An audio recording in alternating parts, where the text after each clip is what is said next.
Kita akan membahas emiten-emiten yang ada di Bursa Efek Indonesia. Usai kemarin kita membahas saham-saham emas, yang dimana harga emas di sepanjang tahun ini sudah naik lebih dari 65%, ternyata bukan hanya komoditi emas saja yang naiknya gila-gilaan di tahun ini.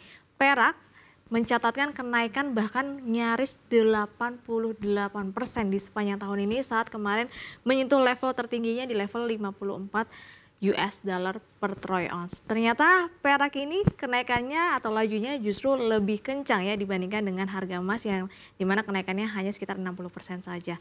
Nah, kalau kita lihat mungkin sebelum membahasnya lebih lanjut kita cek dulu yuk secara grafik pergerakan harga perak di sepanjang tahun ini.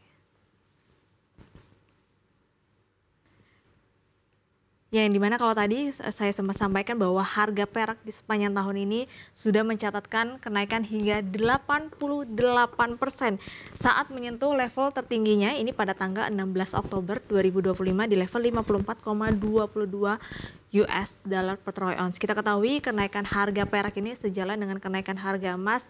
Memang ternyata lajunya lebih cepat atau lebih tinggi perak dibandingkan dengan harga emas. Kemudian memang kalau kita perhatikan sekarang bukan hanya emas yang menjadi safe haven. Ternyata perak juga sudah dianggap sebagai safe haven meskipun memang tidak sekuat dengan emas. Selain itu juga kenaikannya kita ketahui ketidakpastian ekonomi, gejolak geopolitik yang akhirnya mendorong harga emas dan juga harga perak bisa melonjak signifikan di sepanjang tahun ini. Nah, tapi nggak banyak yang tahu emiten-emiten apa saja sih yang punya produksi atau komoditi perak. Apalagi nanti kalau The Fed akhir bulan ini jadi pangkas suku bunga. Harusnya harga emas dan perak bisa melaju tinggi lagi. Karena kemarin sempat mengalami koreksi yang cukup tajam ya. Bahkan hampir nyaris 10%. Yuk kita intip saham-sahamnya apa saja.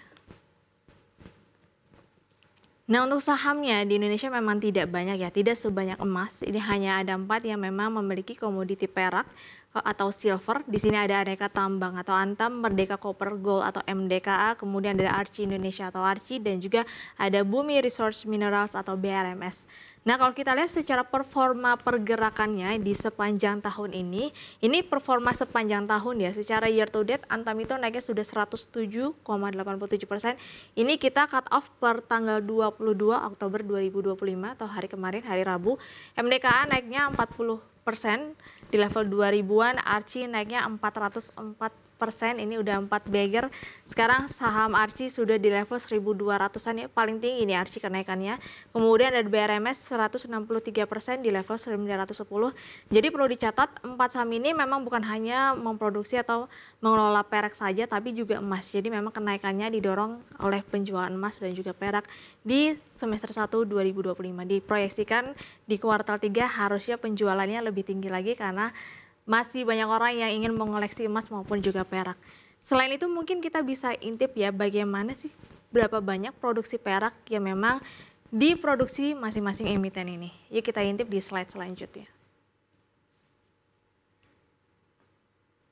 Nah, kalau kita lihat untuk data dari Aneka Tambang atau Antam ini per tahun 2024 untuk peraknya sendiri mencapai 6.393 kg atau 205.540 troy ounce.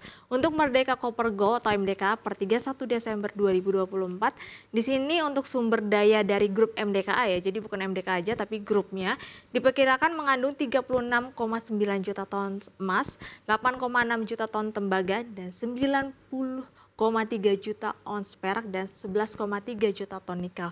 Sementara untuk Arci Indonesia di mana per 2023 volume produksi untuk peraknya saja 219,7 kilo ons, untuk volume penjualannya mencatat hingga 226,4 kilo ons. Untuk BRMS sendiri per semester 1 2025 ini data terbaru, untuk produksi peraknya mencapai 93.000 ons.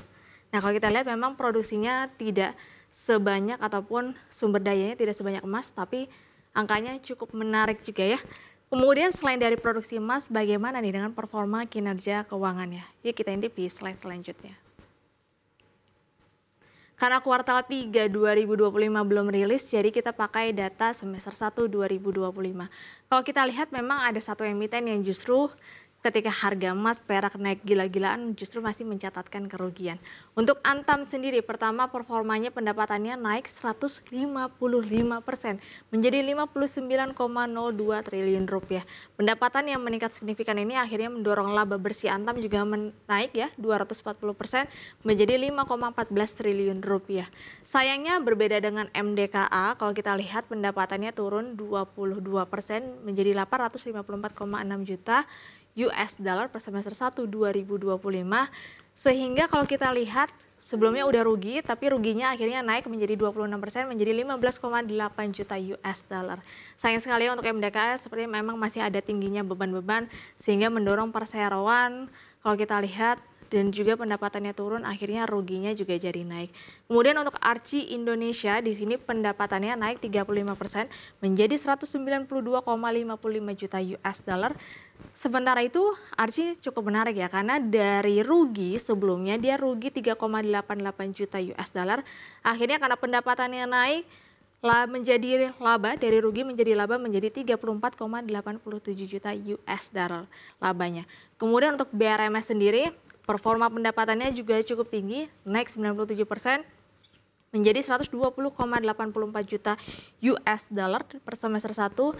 Akhirnya labanya juga naik nih, beggar ya 136% di 22,26 juta US dollar.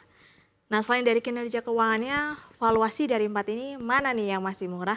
Antam, MDKA, Archie, atau BRMS? Kita selanjutnya untuk cek valuasinya, ya memang ada 4 untuk emiten perak. Untuk Antam sendiri kalau kita lihat valuasinya, kita geser di slide selanjutnya. Antam sendiri untuk price book value-nya di mana levelnya di 2,34 ya. Sementara untuk price earning ratio-nya untuk rata-rata industri terutama di komoditi perak itu biasanya di level 14 ya. Sementara untuk Antam sendiri pernya berada di 8,11. Kemudian MDK sendiri price book value-nya di 3,77, sudah sedikit lebih mahal, tapi untuk komoditi emas dan perak menurut saya masih cukup baik ya. Sayangnya pernya masih minus di 107 karena tadi masih membukukan kerugian. Kemudian Archie sendiri price book value-nya di 6,21, sudah lebih mahal dibandingkan kompetitornya. Pernya juga sudah cukup mahal ya di 27. Sementara BRMS sendiri PBV-nya juga nggak jauh beda dari Archie di 6,49, di mana pernya price earning rasionya juga paling tinggi 170,92. Jadi kalau kita lihat valuasinya yang masih murah dari 4 emiten ini adalah Antam karena PBV-nya masih 2, pernya juga masih di under rata-rata industrinya di 14 yaitu di level 8,11. Ya, kita sudah bisa lihat performa kinerja dari 4 emiten komoditi perak. Rata-rata dominan mencatatkan kinerja yang cukup baik kecuali MDKA dan valuasinya beberapa masih mencatat tren murah. Tapi perlu diwaspadai, harga perak dan juga emas sekarang sudah di level tertinggi, bisa jadi nanti bubble. Kalau nanti The Fed tidak menjadi memangkas suku bunga, tentu saja ini bukan menjadi kabar yang baik untuk dua komoditi ini. Disclaimer on, jangan lupa untuk dianalisa ulang.